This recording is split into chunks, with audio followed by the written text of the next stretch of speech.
Hey everybody, this is the introduction to Economics Transformed, Discovering the Brilliance of Marx by Robert Albritton.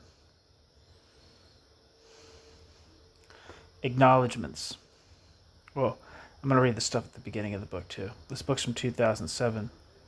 The contents are acknowledgements, introduction, the theory of commodity form, the theory of surplus value, reasoning dialectically, levels of analysis, class analysis and political economy, ethics and political economy, a critique of some critics, conclusions.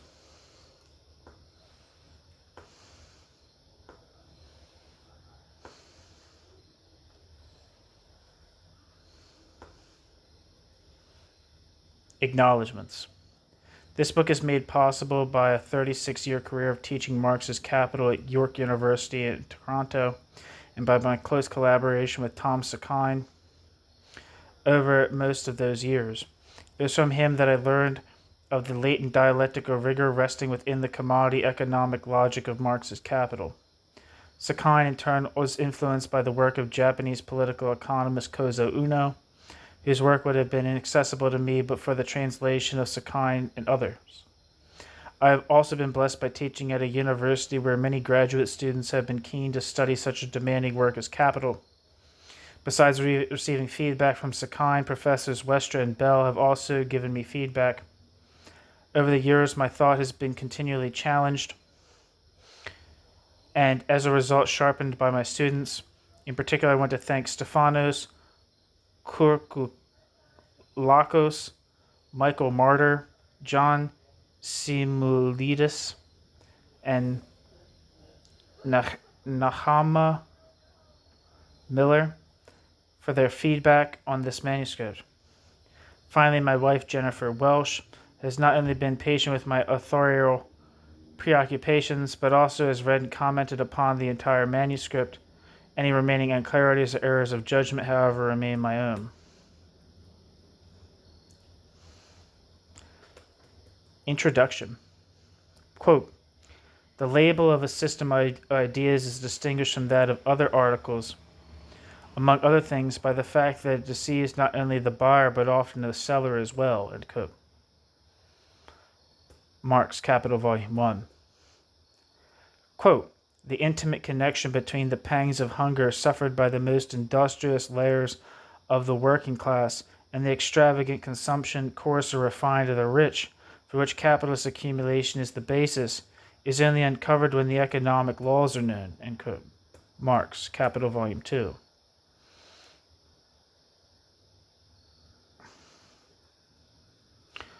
Quote, the good Price, as in like the name Price, like Vincent Price, was simply dazzled by the enormous quantities resulting from geometrical progression of numbers. Since Price regards capital as a self-acting thing, without any regard to the conditions of reproduction of labor, as a mere self-increasing number, Price was able to believe that he had found the laws of its growth, ... End quote. Marx, Grundrisse.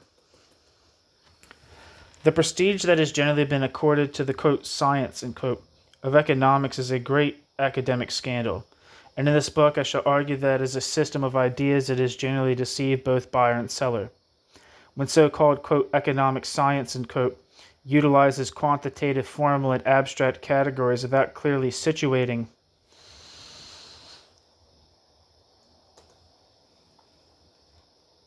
them in relation to qualitative, substantive, and concrete categories, the effect is to promote in theory the reification or objectification that capitalism promotes in practice. It is to promote the rule of the commodity form operating through capitalist markets, as though such rule were natural and beyond questioning to the benefit of all. Since the commodity form itself is never questioned, neither are the quantifications attached to it in markets. According to many a Nobel Prize-winning economist, in principle, total commodification means that capital can single-mindedly maximize short-term profits and in so doing promote an equilibrium that maximally benefits all.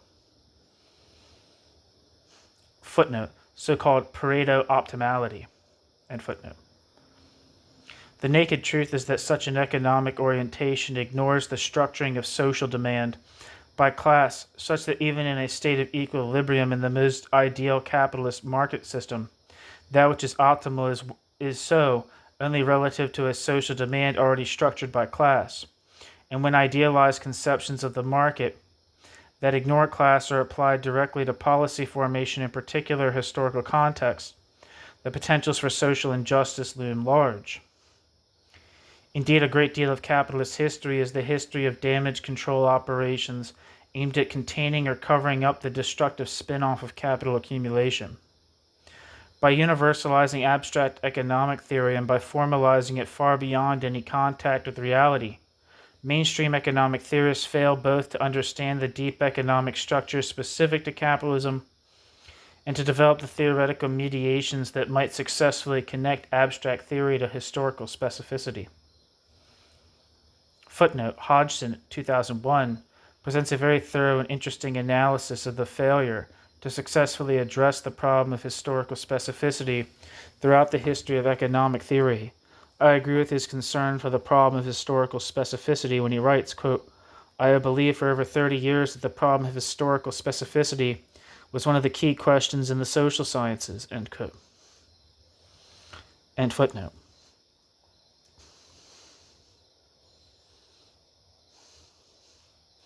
In short, their failure is both theoretical and empirical. By assuming the commodity form to be more or less universal and natural, they fail in the all-important task of problematizing the commodity form. The commodification that they correctly assume to be complete at the level of abstract theory is never complete at the level of history, being always supported politically or ideologically. In moving from the abstract to the concrete, then, it is necessary to theorize different degrees of commodification and different types of supports. Failure to do this will either produce a formalistic economic theory that revolves in outer space, or one that turns history into a function of the economic by failing to develop mediations that would bring in relatively autonomous practices and human agency as they interact with the economic and help shape historical outcomes. Footnote: Commodification is complete when the capitalistic commodity form is regulated entirely by fully competitive markets, not distorted by extra economic force from within or without. End footnote. Footnote: Lawson, 1997, offers particularly strong arguments against neoclassical economics for failing to meaningfully address human agency. End footnote. And despite the pronounced, quote, chill, end quote, on critical thought that has developed in the United States in the early 21st century, there is a growing awareness both in the U.S. and abroad of the severe deficiencies of orthodox economics. Footnote: On top of the chill, quote, American social science bears the distinctive mark of its national origin, ... Its liberal values, practical bent, shallow historical vision, and technocratic confidence are recognizable features of 20th century America. ... These characteristics make American social science ahistorical and scientific, ... End quote. Ross, 1991, cited in Hodgson, 2001. End footnote. For example, in June 2000, a group of France's leading students of economics posted a petition on the web protesting against the extreme mathematical formalism of academic economics that turns it into a, quote, autistic science, end quote, out of touch with reality and against the domination of neoclassical orthodoxy, and leaves no room for critical thought. The post-autistic economics review that grew out of this movement had 5,500 subscribers after only its first 2 years of publication.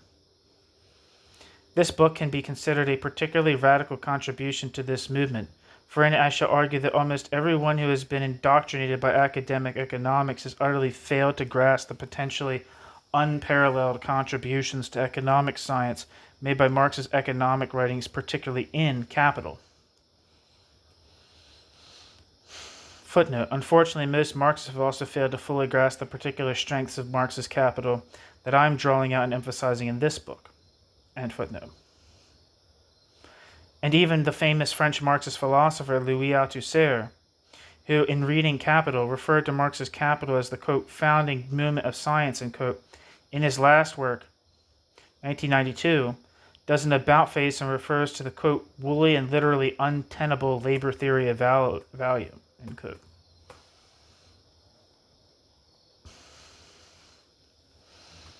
I'm curious. I'm not quite sure because I've read Reading Capital, and I haven't read all of Louis Althusser's work. But to my understanding, he always, at every point in his engagement with Marx, even in engagement with Capital, was fairly disinterested in the opening chapters of Capital, and to my understanding, because I've read some of Robert Albritton's works before. He's within in the general. I think one of the things there's been a general focus on value form, which is not exclusive to Neue Marx Lectura, but of course goes back to Rubin and so on and so forth. But it also has even earlier than in West Germany in the 1950s, when I think Koza Uno was doing a lot of his writings, as well as Samizo Kuruma. There was a big debate between them but I can't remember the contents of which are not important right now. But all of them kind of recognize the importance of the value form, of value, which to my understanding, if you could speak of it generally, is the necessity of value being caught by necessarily being expressed in a body of some kind, being necessarily being expressed in money, basically. That value needing to be expressed in exchange value is one of the main things. And for those people, obviously, when you're talking about things like value, commodity fetishism, the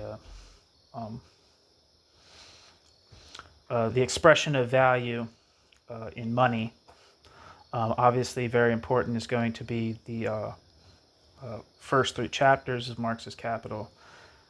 So I don't think Althusser ever really gave much attention or put premium importance to value theory at all. He's not definitely So it doesn't seem like this is necessarily an about face, but kind of reflects a ongoing neglect of the opening chapters, which are, I think, most Althusser even encourage people to skip, because they're so laced with I don't know. To my understanding, Althusser was not interested in the opening chapters of Capital at all.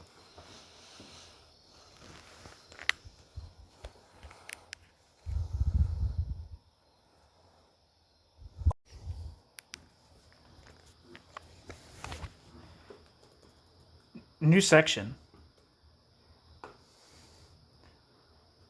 Recognizing the brilliance of Marx's economic thought. Lest the reader conclude from this blast aimed at mainstream economics that this book will primarily be a debunking project, let me immediately state my main focus. The book is primarily an appreciation of Marx's great achievements in economic theory, achievements that have never been fully recognized even by Marxists. My aim is to bring these achievements out of the shadows of ideological squabbling into the light of day for all to see. This will include not only his explicit theory, but also lines of thought or openings for thought that Marx may only have been dimly aware of, if at all. Running through the book as a kind of subtext, will be frequent considerations of why it is that mainstream academic economics has been so blind to the contribution that Marx's economic thought can make to the advancement of economic science today. But instead of presenting yet another interpretation of Marx's economic theory as a whole, or responding to all the various and sundry criticisms of his theory, my aim will be to emphasize Marx's most fundamental and lasting contributions and the undeveloped possibilities of his theories, and I shall explore why it is that orthodox economists and even unorthodox economists, including Marxists, have failed to grasp some of Marx's most brilliant achievements. In the process of arguing for a new economics based on Marx's work, I shall at least touch on some issues of ontology and epistemology, or in other words, on issues concerning the basic nature of economics as an object of knowledge and the sorts of knowledge appropriate to such an object. Footnote. My interpretation of Marx is strongly influenced by the work of Japanese political economists Kozo Uno and Tom Sakine. It is primarily their work that has aided my thought about the unique ontology of capital, and it is the work of Bashkar, 1989, that has made it clear how important it is to consider ontological issues. End footnote.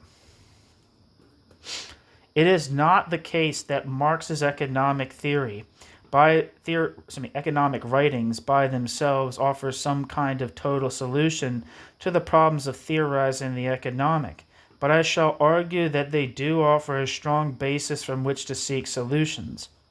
In some areas of theorizing the economic, Marx makes significant advances. In some areas, confusions and contradictions need to be sorted out, and in other areas, there are simply openings that, though promising, may be only slightly developed or even just hinted at. It is my aim to draw out Marxian economics in directions that demonstrate its vast superiority over competing approaches. This will include Marx's particular way of theorizing the economic in terms of a commodity form that absorbs and hides power relations, of a theory of surplus value that both places profit-making at the center and understands this profit-making in class terms, of an understanding of dialectical reason that moves his theorizing in the direction of a necessary unfolding of the commodity form, of recognizing the need for mediations that enable abstract theory to have at least the potentiality to address historical specificity, of connecting class to the quantitative variables of abstract economic theory, of connecting the economic and the ethical to that so that economics can be a form of critical theory, and finally of recognizing its necessary multiple disciplinarity, or perhaps more accurately transdisciplinarity, that is cognizant of the importance of the relations between the economic and other relatively autonomous social practices. Footnote. In my usage, quote, relative autonomy, and quote, does not preclude interpretation in which, for example, the economic may become politicized, end footnote. And in opposition to the strongly held views of many, I shall argue that the labor theory of value, far from being an incubus on this renewal of economic theory, should be central to it. New section. Some shortcomings of economic theory. Arguably, developing adequate connections between theory and history is the central problem of the social sciences, but because of the way in which economic science is constituted, far from contributing solutions, it has tended to exacerbate the problem. For example, the influential academic economist Joan Robinson, who is sympathetic to Marx, seems to think that Marx is an empiricist offering a model that should be evaluated by positivist criteria. According to Robinson, 1966, quote, the concept of value seems to be a remarkable example of how a metaphysical notion can inspire original thought, though in itself is quite devoid of operational meaning, end quote. Robinson is breaking with positivism here insofar as she considers that metaphysical notions may not be completely empty, but she is still operating with the metaphysical/operational binary. If we take, quote, operational, end quote, to mean convertible into veritable positions, then Marx's theory of value may ultimately be, quote, operational, end quote. For example, take the proposition, quote, in history, the capitalist state continually seeks ways to maintain the commodification of labor power, end quote. While this proposition cannot be derived directly from Marx's theory of value, it can be derived from mid-range theory that is informed by Marx's theory of value. I know that's an important concept in like the Japanese reception, the Uno interpret reception of Marx, mid-range theory. Very important on like very important for these people is the distinction between levels of abstraction.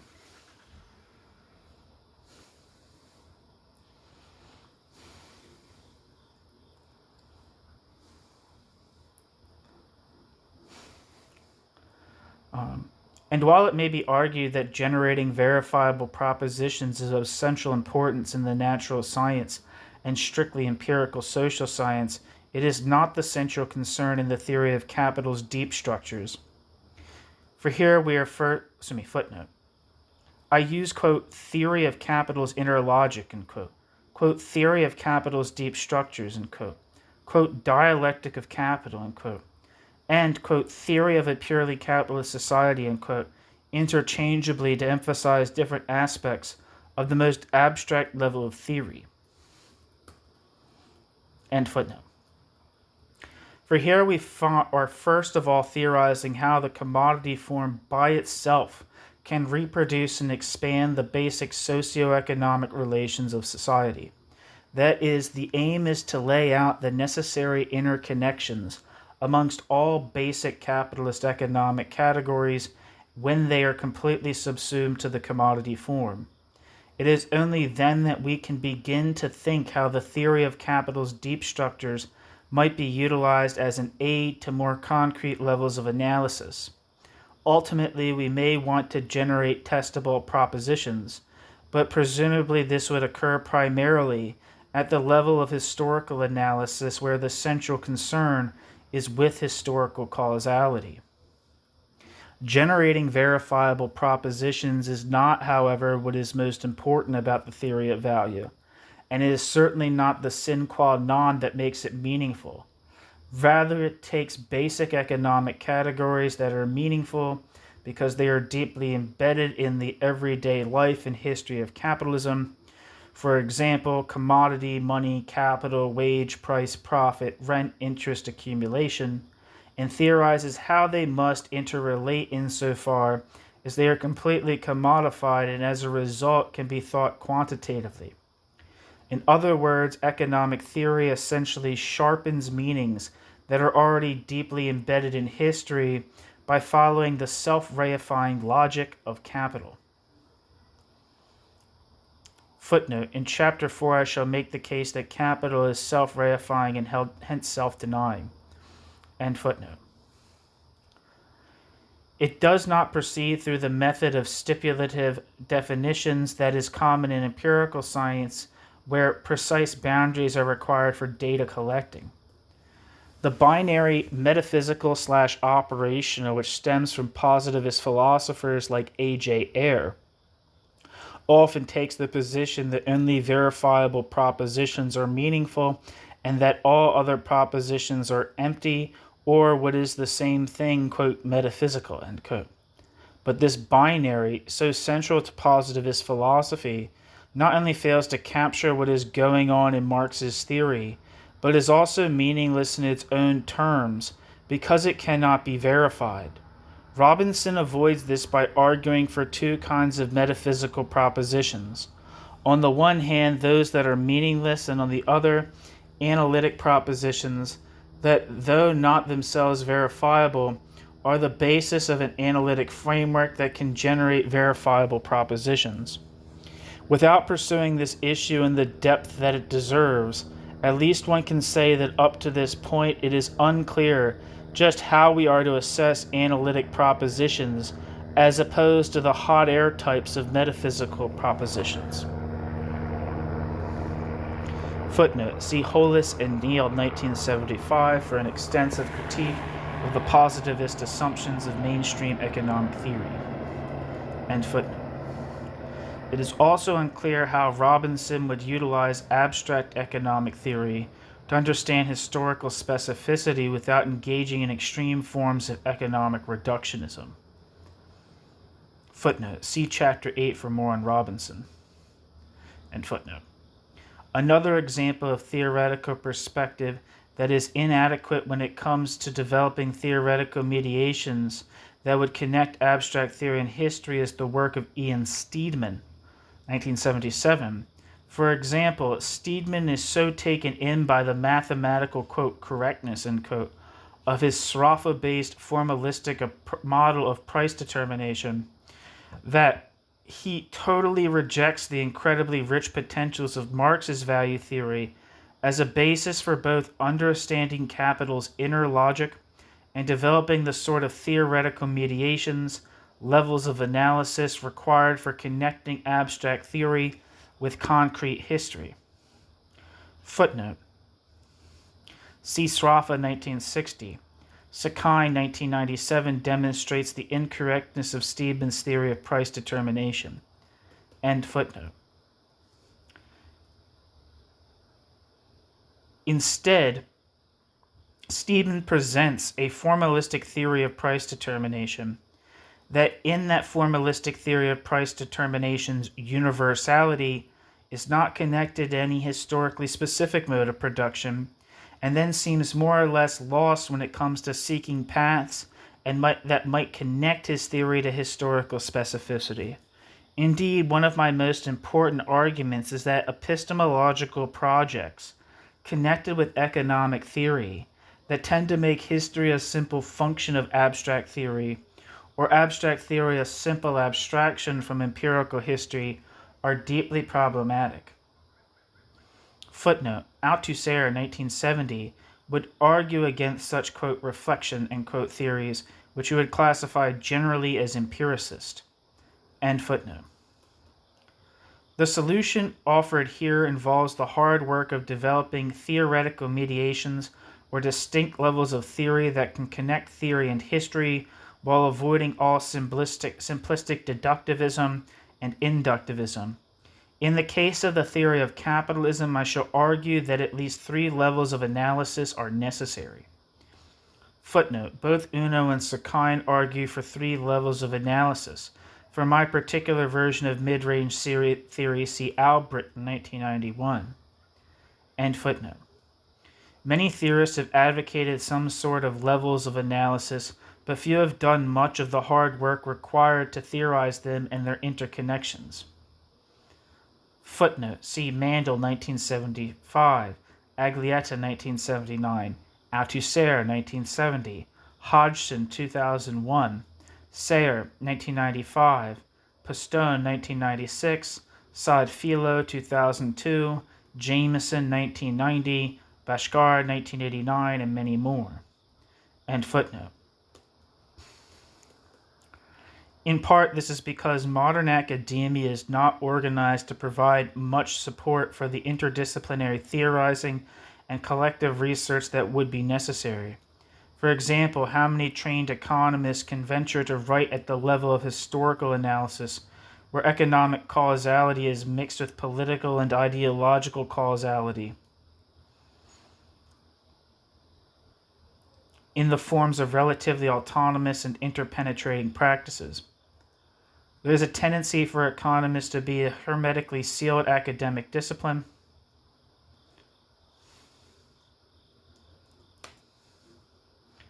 There's a tendency for economics to be a hermetically sealed academic discipline, and this, coupled with the worship of mathematics, means that prices tend not to be seen in their connection with power relations, whether economic, political, or ideological.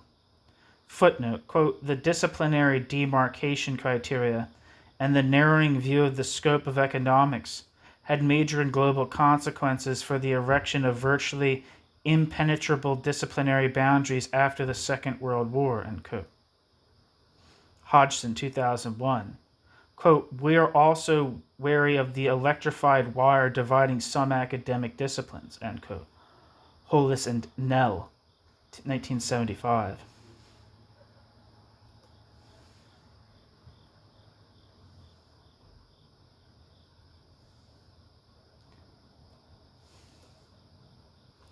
End footnote. In other words, there tends to be little consideration of how, through reification and commodification, power relations have been, quote, disappeared, end quote, into quantitative market signals that we submit ourselves to. At the level of abstract economic theory where commodification is assumed to be complete, power relations disappear into seemingly impersonal and neutral numbers that are seen to epitomize economic reason, which in turn is thought to epitomize human reason.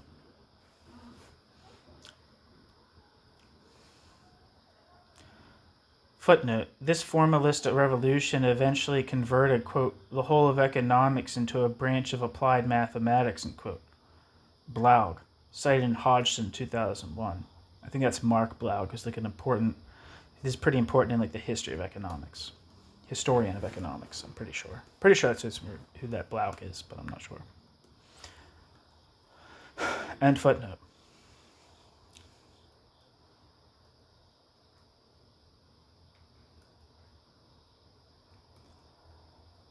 But in sharp contrast, at more concrete levels of analysis where power relations are not fully commodified, numbers only tell a part of the story.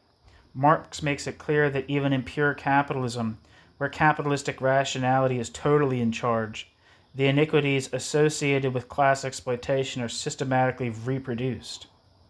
Footnote: see the reproduction scheme at the end of Capital Volume 2 for a schematic account of how the class relations can be reproduced entirely through the commodity form. I feel like the key word there is can be. End footnote. It is my contention that the quantification of social relations into mathematical equations only makes sense to the degree that we assume that the commodity form by itself rules economic life, or in other words, that all inputs and outputs of capitalistic production are fully and securely commodified. Footnote: criticizing, quote, the marvelous inventions of Dr. Price, end quote, Marx writes, quote, ... he regards capital, ... as a mere self-increasing number, end quote. End footnote. For otherwise, power relations that may have qualitative dimensions or may be structural enter the picture and disrupt any quantitative conclusions. But the commodity form is simply the form that private property takes in capitalism, and private property is fundamentally a power relation of exclusion. As Marx has so powerfully demonstrated, pure capitalism rests first of all upon the full commodification of the means of production, which as a result becomes exclusively owned by the capitalist class, and secondly upon labor power's full commodification that requires that each worker be excluded from ownership of any means of production. When commodification is complete, the class relation becomes a relation of structural power, i.e. class struggle is absorbed into this structural relation. That makes it subsumable to mathematical formulations. But at more concrete levels of analysis, where commodification is incomplete, power relations including class struggle will always play a role in determining quantitative outcomes.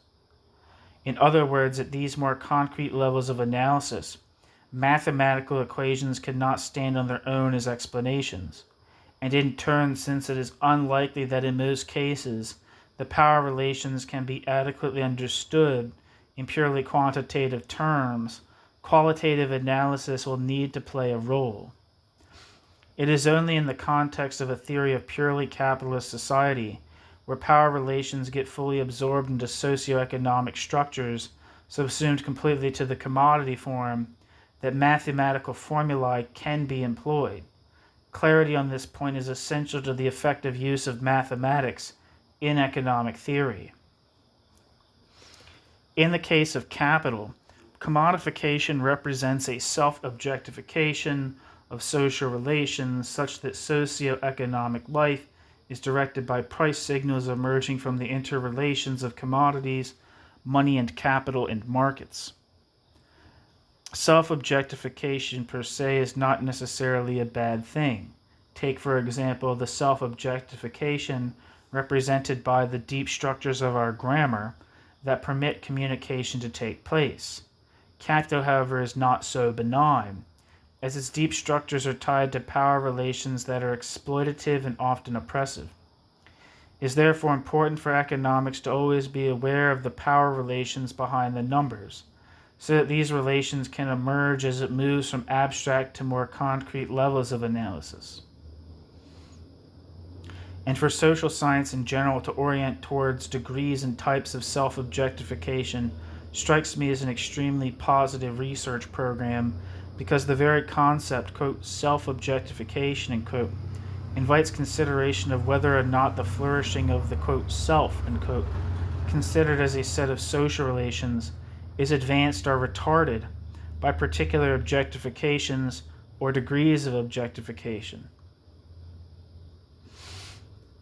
A theory of the commodity form is a particularly important theory of social self-objectification, because it is so central to understanding the basic characteristics of the modern world.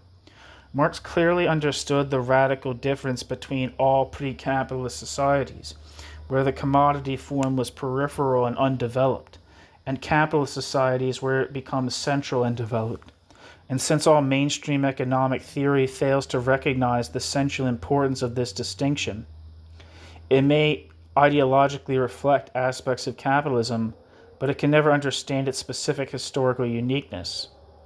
It may be no exaggeration to claim that the most radical change in all of history was the subsumption of production to the commodity form, for it is this change that ultimately placed the earth and its people at the service of short-term profits, no matter what the long-term consequences.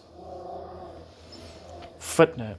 Quote, while economists generally remain oblivious to this, I am aware of two important anthropologists who have understood the centrality of the commodity form and profit-oriented production for understanding the modern world. Marshall Solins, 1972, he wrote that book, Stone Age Economics. And Karl Polanyi, 1944, that's the Great Transformation. End footnote. New section. What is the economic?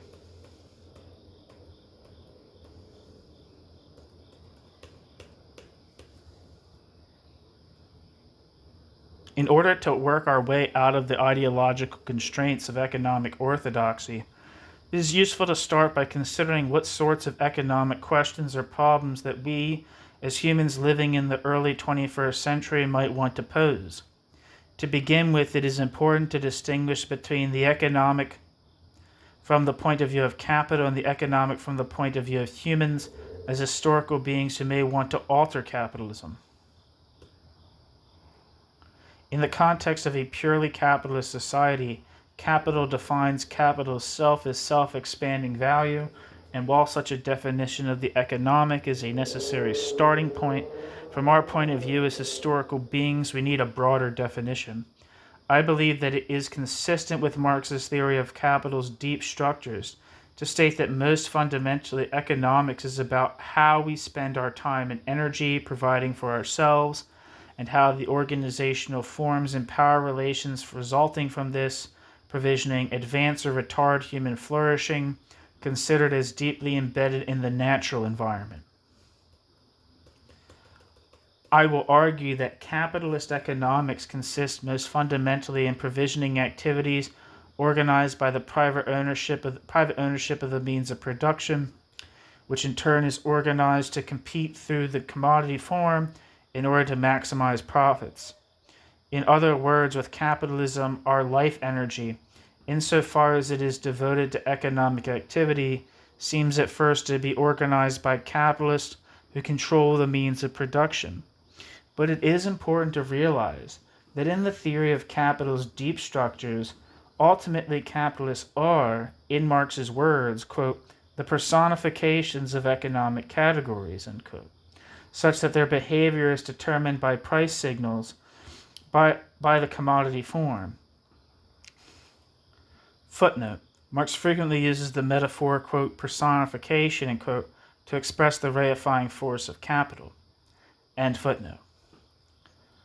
In other words, the seeming agency of capitalist is subsumed to the self-expanding value of capital itself. While societies can be more capitalist or less capitalist, they are the most capitalist when all inputs, including labor power and outputs of the production process are completely commodified.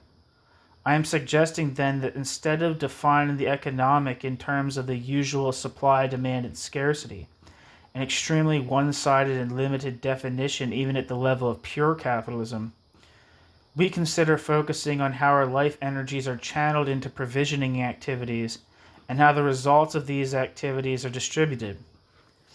Further, I shall argue later on that in the theory of capital's deep structures, it is the capitalist commodity form that subsumes and coordinates the substance of economic life, and Marx's theory of value lays the groundwork for theorizing the consequences to economic life of a commodity economic logic organized around maximizing profit.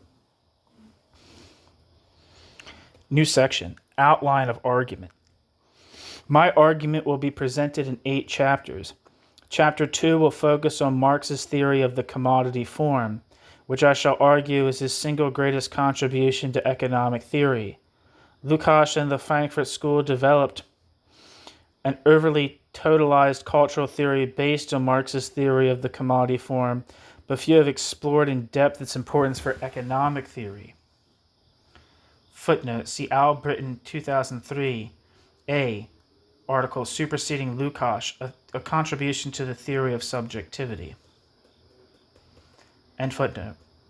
It is my contention that a general economic theory can only utilize mathematics when commodification of economic variables is complete, because otherwise relatively autonomous and qualitatively distinct economic and non-economic structures will alter quantitative outcomes such that there can be no purely mathematical precision in them. And since at the level of history commodification is never complete, the study of economics at this level must always be multidisciplinary and include the study of different types of structures of power that are implicated in, quote, economic, and, quote, outcomes. Footnote. It may be useful to study quantitative outcomes in connection with various types of power that determine them, but they would rarely, if ever, be outcomes resulting from fully commodified economic variables alone. My caution about the use of mathematics is aimed specifically at the use of equations and general theories that are presumed to be directly applicable to real historical economies.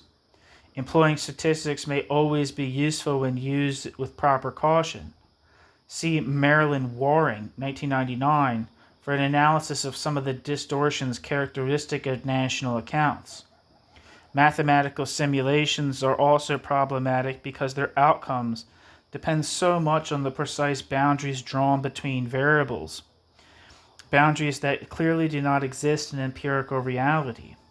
For example, Ross McKittrick, quote, ran 2 simulations of the Canadian economy's response to a tax rise. The 2 projections shared the same Walrasian philosophy, used identical data, and examined the same 10% tax on the purchase of services. They differed only in the way they clipped and pruned households and companies, giving different mathematical expressions to the laws of demand and supply. But these subtleties of expression had profound effects. In the first of his simulations, the tax rise allowed government spending to increase by more than 60%. In the second, spending could rise by just 14%, end quote.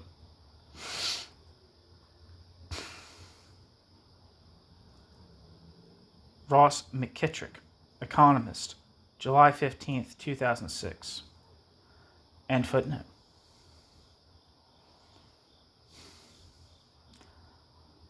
Or in other words, quantitative economic outcomes in history are always likely to have non-quantifiable structural determinants.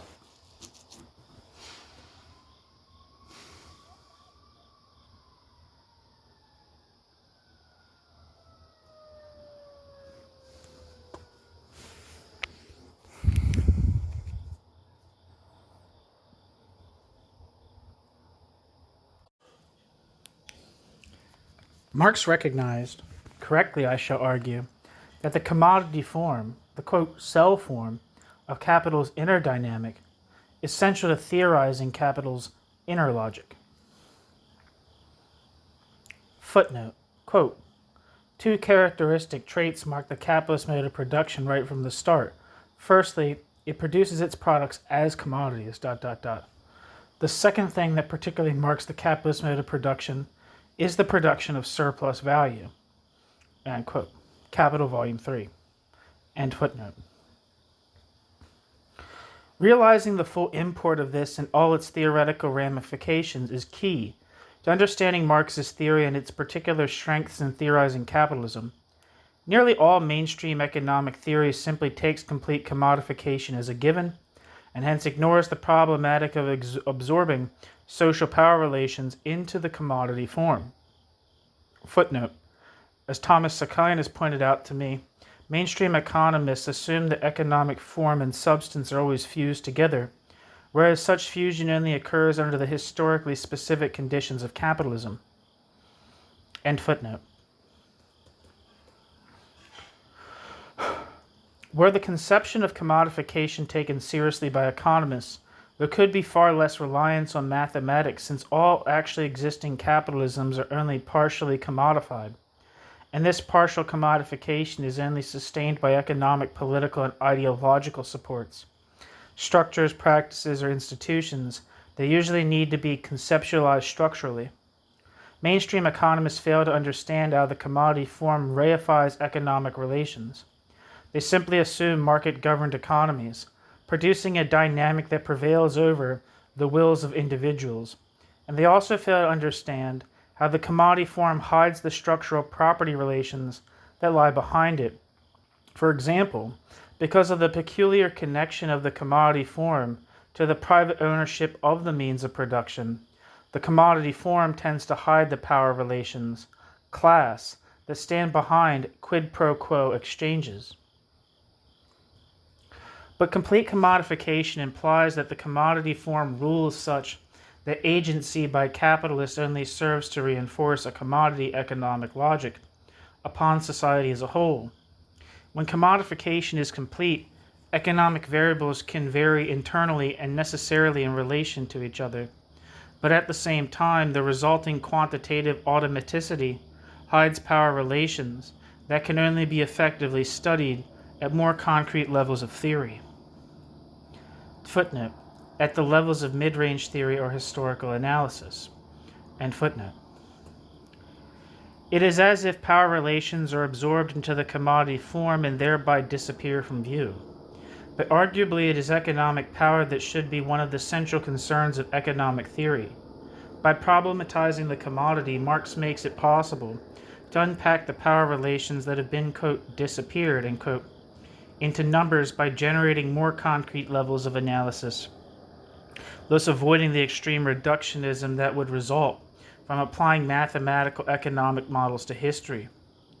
Nearly all general economic theory produced historically has simply assumed the commodity form, whereas Marx both theorizes its fully developed capitalist forms and problematizes it.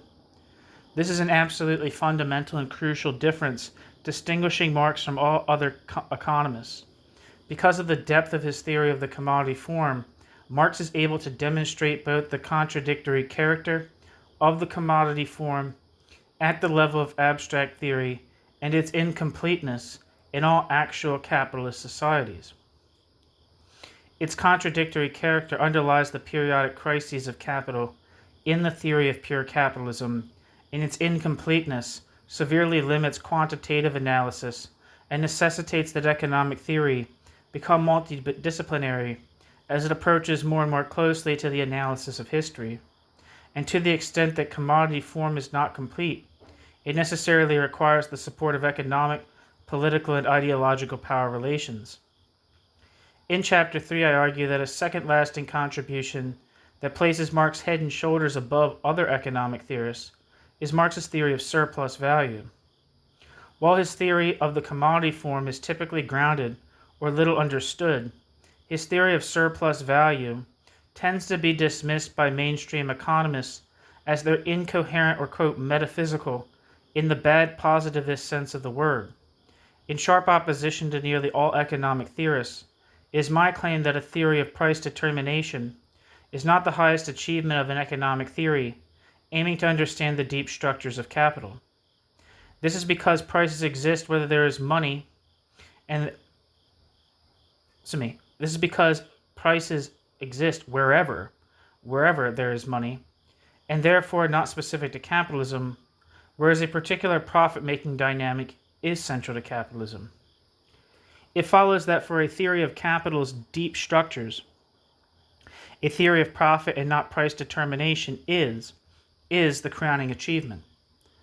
And Marx roots such a theory in the private ownership of the means of production, such that, quote, surplus value, end quote, synthesizes the structural relation of class with the quantitative economic variable profit.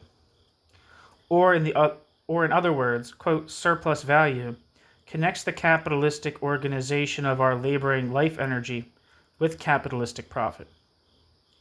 The labor theory of value and surplus value constitute the structural matrix out of which quantitatively determinate profits and prices arise. The theory of surplus value roots all forms of profit making, industrial profit, commercial profit, interest, rent, in total capitalistically organized labor, considered as a homogeneous whole, simply average abstract labor, where the value produced by such labor, in excess of the value of labor power, goes to the capitalist class considered as a homogeneous whole, prior to any consideration of differences between types of capital or types of profit.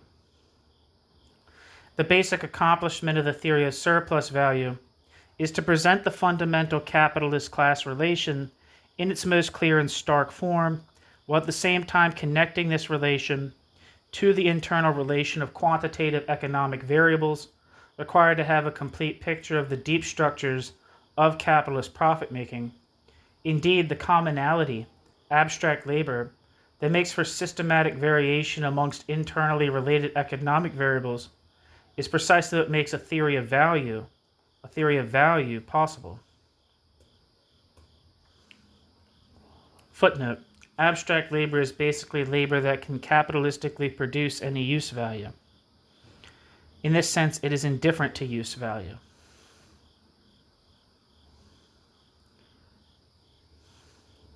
End footnote. If what the theory of capital's deep structures ultimately needs to know is how the system of labor time relates to the system of profits, we need to develop a labor theory of value.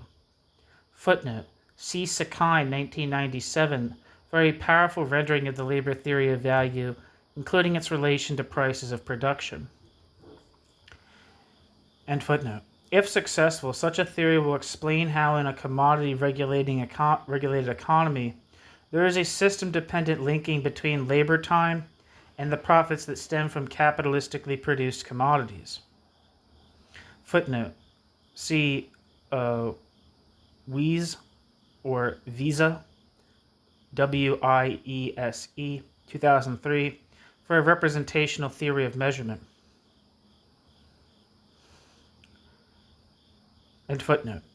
In capitalism, assuming a purely capitalist economy, this comes down to how we divide up our total life energy to produce the commodities that we consume, what gets produced and how it is produced, how it gets distributed, and who profits and how.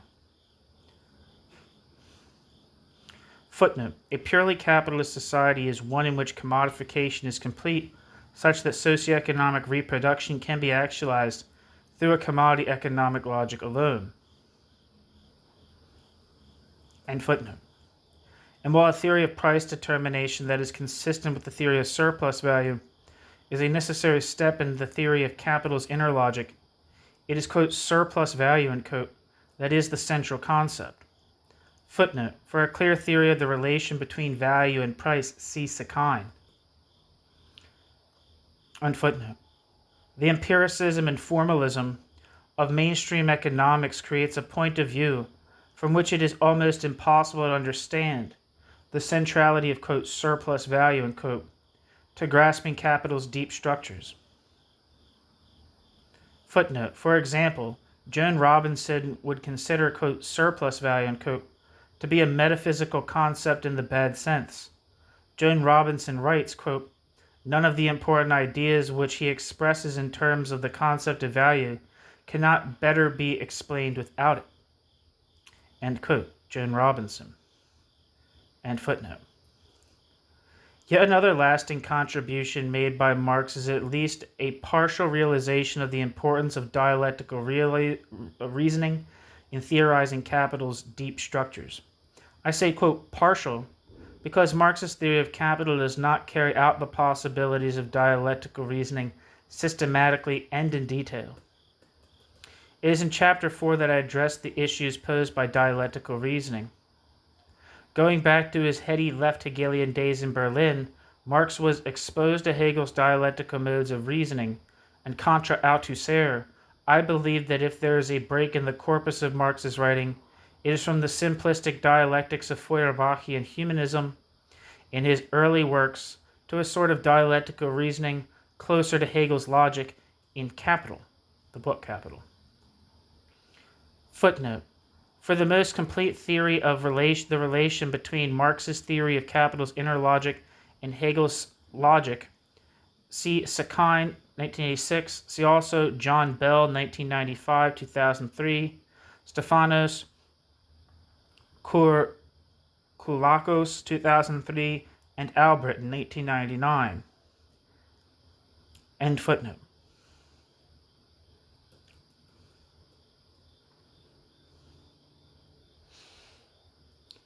It is this that helps us to understand the sense in which Marx's Capital contains a theory of capital's inner logic, a logic that is a necessary unfolding of the commodity form as, quote, cell form, such that all fundamental capitalist economic categories are simply different forms of the commodity. In contrast, according to Feuerbach, private property, religion, and the state are all alienated expressions of the human essence. They need only to be reabsorbed into that essence in order for humans to be happy and at home on earth. Such simplistic essentialism, as a mode of thought, produces romantic and quasi-religious theory that is likely to feed destructive millenarian modes of political practice. Footnote. However, the inversion of subject and object was so central to Feuerbach does remain central to Marx's notion of capitalist reification. End footnote. While Marx does not present his theory of capital as a rigorous dialectic, it can be so presented, and furthermore Marx's own presentation contains elements of such a presentation. Footnote, the strongest such presentation is that of Sakine, 1997. To understand this, it is necessary to explore concepts such as, quote, sequence of categories, quote, contradiction, quote, necessary interconnection, quote, levels of abstraction within a theory, end quote, and, quote, levels of abstraction between theories, end quote. Once a degree of understanding of dialectical reasoning is established, it becomes clear why a theory of price determination cannot be separated out from Marx's theory of surplus value as the matrix out of which prices of production arise, and why at the same time a theory of price determination is not the central focus within the theory of capital's deep structural dynamics. Chapter 5 will deal with the use of distinct levels of analysis to make connections between abstract theory and history. While Marx never explicitly theorized levels of analysis as levels of distinct degrees of abstraction between theories, such theorization is at least implicit in his writings. It is my contention that much of the confusion surrounding his theory might have been avoided, and his theory could have been enormously strengthened had he consciously and systematically thought through the need for levels of analysis to mediate between abstract theory and historical analysis. In Marx's Capital, Marx explores the relations between capitalist economic categories when the commodity form and a commodity economic logic are firmly in control. This inner logic of capital displays certain quantitative relations and certain abstract historical directionalities. Footnote, for example, periodic crises, increased productivity, concentration of capital, and ongoing class struggle. At this highly abstract level of theory, Marx suggests that periodic crises result primarily from the need to commodity economically manage labor power and fixed capital, and that such crises, by temporarily resolving contradictions, permit a continuation of capitalism.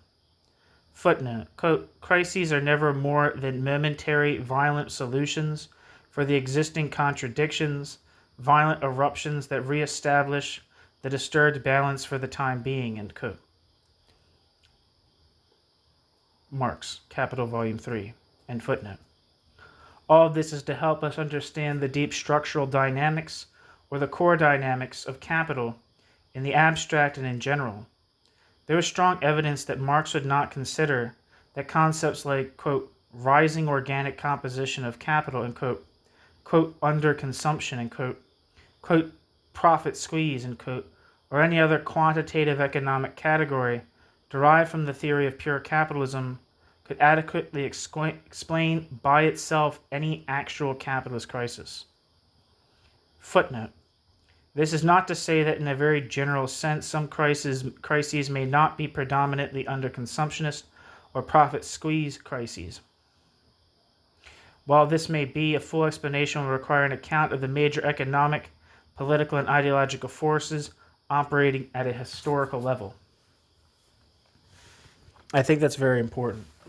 And I think this is also like the opinion of Michael Heinrich, who has gotten so much flack for criticizing the law of the tendency, whatever the law of the tendency means, the law of the tendency for the rate of the profit to fall.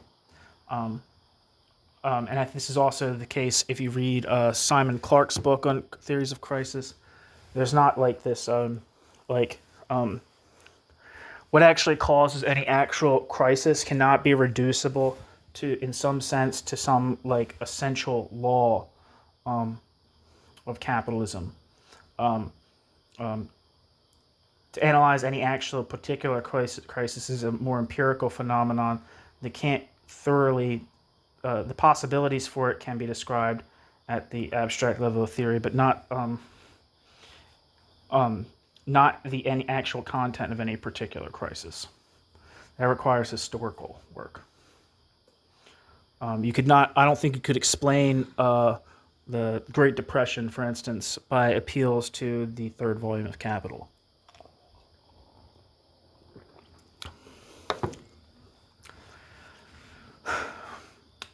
Anyway, and footnote. For example, when Marx discusses the causes of the economic crisis of 1847 in Capital Volume 3, it is quite clear that his explanation includes a variety of historically specific economic and ideological causes, nor did he consider a concept like, quote, equilibrium, end quote, a concept Marx utilizes to clarify capital's deep structures, as a concept directly applicable to any actual historical capitalism. Footnote. There are always equilibrating forces at work in historical capitalism. However, at the level of history, these are always interfered with by extra economic force, and furthermore, there is no evidence that historical capitalism has ever approached a state of equilibrium. Indeed, given the global uneven development of capitalism historically, equilibrium at this level would seem to be as rare as hen's teeth. And footnote.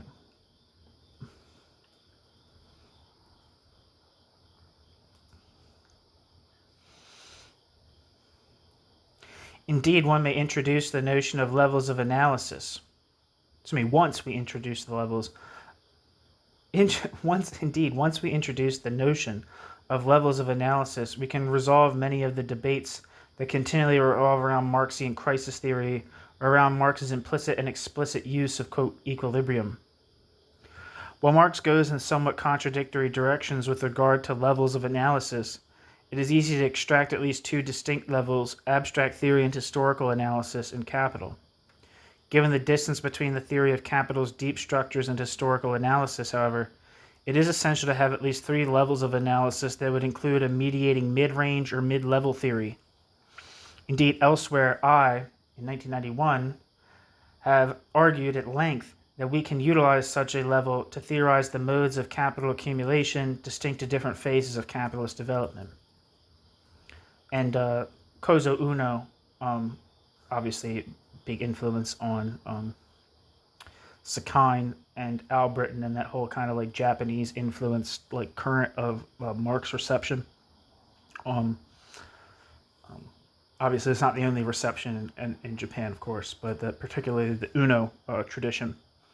There's a book by what's it? Can't remember her name. I think it's Elena Louisa Lange, who has like a critical book about the Uno school that I'd like to check out. Yeah, that's like the Uno has a book called Types of Economic Policy Under Capitalism, which is another stab at this so-called like mid-range theory between like economic history and economic theory. Anyway, back to the text. Enough of my yakking. The conceptualization of levels of analysis utilized in this book is one of the areas of Marx's writings where there are confusions, contradictions, and silences. Indeed, I would argue that Marx's economic thinking is not only open to the theoretical possibility of distinct levels, but also invites some such resolution to the difficulties that he has connecting the theoretical with the historical. Furthermore, it is this resolution that may constitute the most important theoretical breakthrough in terms of enhancing the potentials that to some extent are lying dormant in Marx's Capital. Chapter 6 deals with the conceptualization of class in Marxian political economy. This chapter utilizes levels of analysis to sort out some of the important debates that have swirled around, quote, class in Marxian political economy. Indeed, levels of analysis are particularly useful in theorizing the relation between phase-specific modes of accumulation and concepts like class, gender, and race. Because the concept of class is so central to theorizing capital's deep structures, and because, in my view, there has been so much confusion around Marx's theorization of class, I devote a chapter to it. My discussion serves the double purpose of illustrating the use of levels of analysis and of developing a theorization of class consistent with Marx's project of political economy as a whole. The aim is to achieve a clear and precise grounding for theorizing, quote, class, while avoiding class reductionism at more concrete levels of analysis, where economic power may articulate class, race, and gender in complex ways.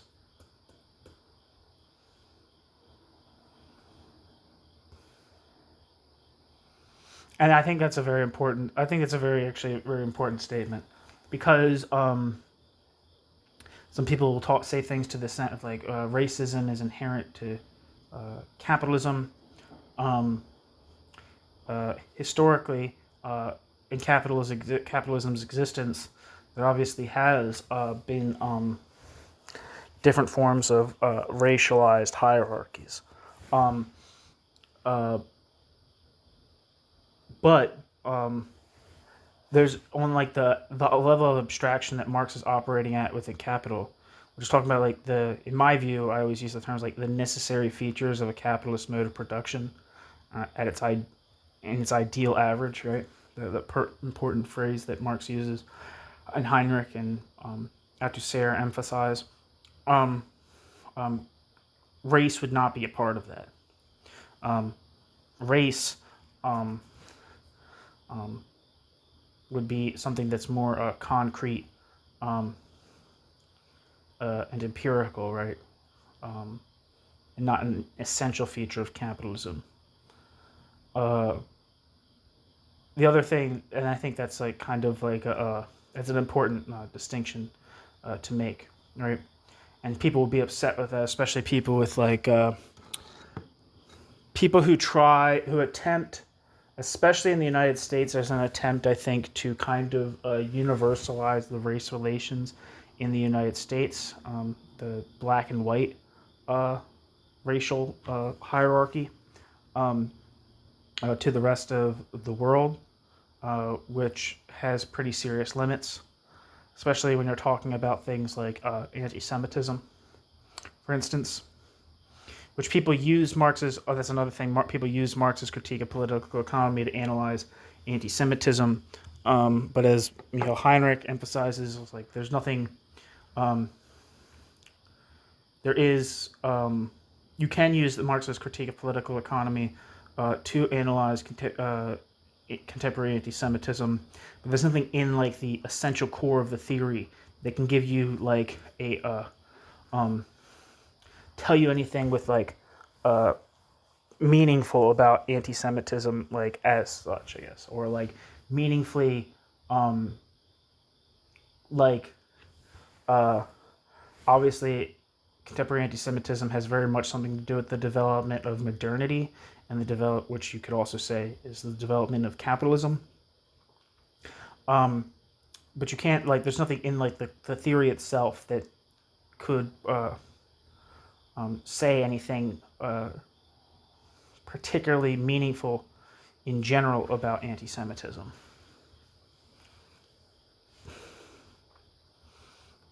Right, so that might it's another like historically a more historically specific.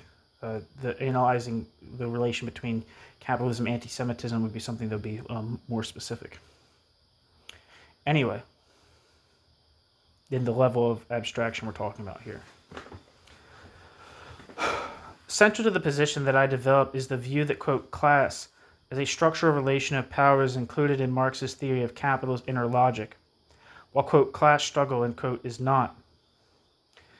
This follows from the fact that Marx assumes total commodification in which human agency simply gives motion to the commodity form, whose motion channels that agency, and yet because the structural relation is antagonistic, in the sense that all profits come from the exploitation of labor, where commodification is less than complete, one would always expect some degree of class struggle.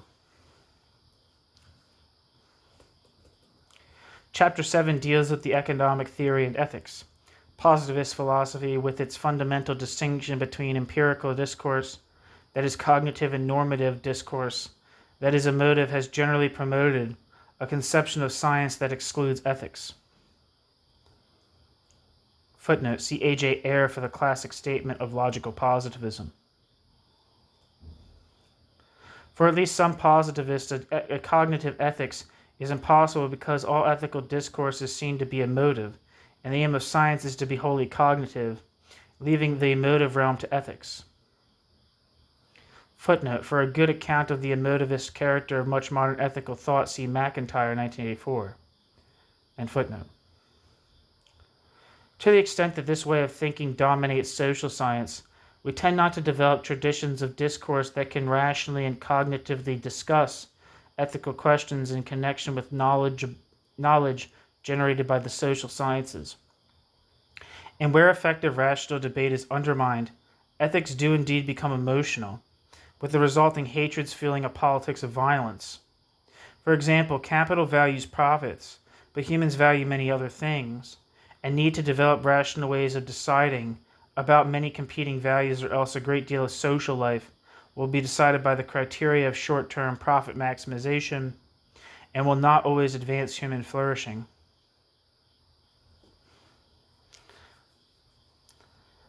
Since there are no strong mainstream traditions in economics that attempt to connect scientific and ethical discourse and economic theory, our starting point must necessarily be somewhat primitive.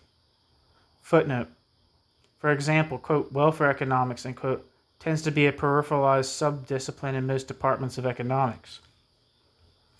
Another footnote. Here I agree with McIntyre, 1984, on the lack of a developed tradition of moral discourse.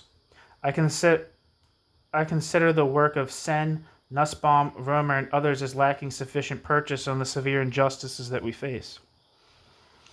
On a related note to that, I don't have the videos on the channel, but I would highly recommend the book Beyond Liberal Egalitarianism by Tony Smith.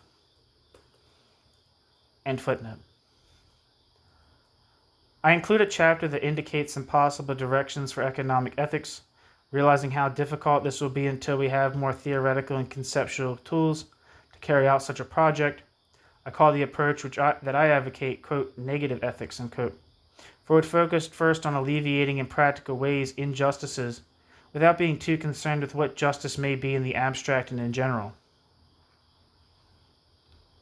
While not every economic theory need take on ethical issues, there needs to be a general recognition that all general economic theory has ethical implications, and that in order to be scientific, economists need not avoid addressing ethical issues.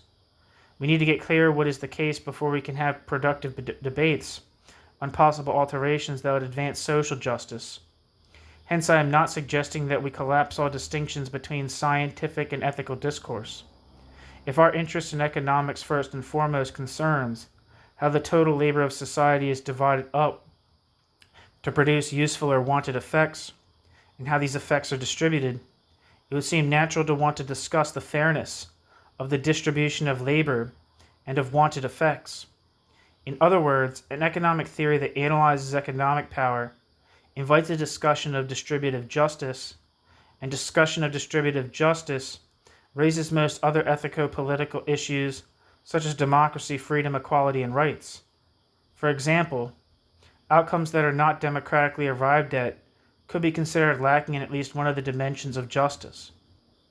To say that ethical considerations should be welcomed into academic economics is to propose radical change.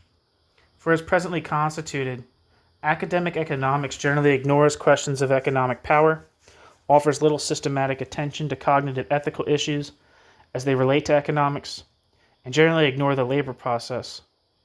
A labor theory of value not only can serve as a basis for discussing distributive justice, but also as a basis for discussing ecological issues, where environmental degradation may involve saving labor now only to make much more labor necessary for future generations, as in building huge dikes to prevent low-lying areas from being flooded by rising oceans.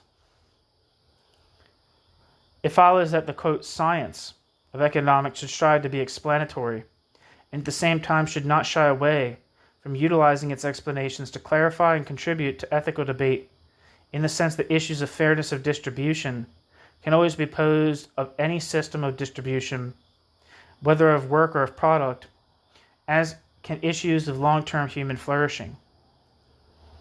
Footnote: I do not mean to imply that every work of theory must combine both explanation and ethics. We must still work hard to determine as well as we can, quote, what is the case, end quote. However, in the social sciences, we need to work even harder to determine what changes might most advance human flourishing, and I would add that this second step should be considered as invited by the first, and this implies a cognitive ethics. End footnote. Although there are critiques of mainstream economics scattered throughout, Chapter 8 engages more systematically with a few influential critical interpretations of Marxian economics.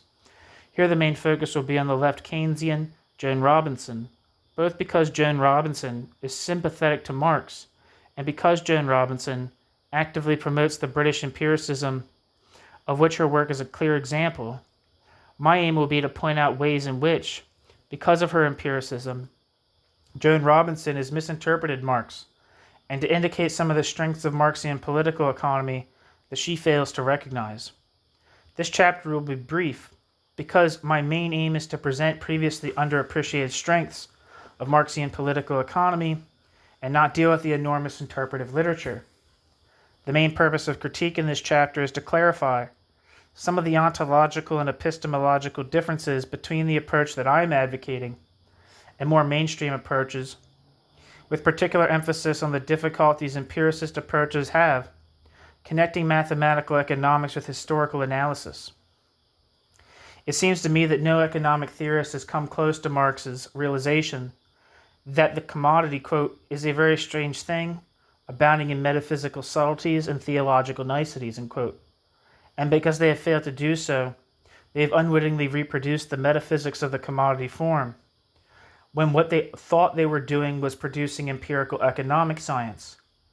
My aim in the next chapter, then, will be to explore some of the important dimensions of Marx's theory of the commodity form. And that's the end of the introduction to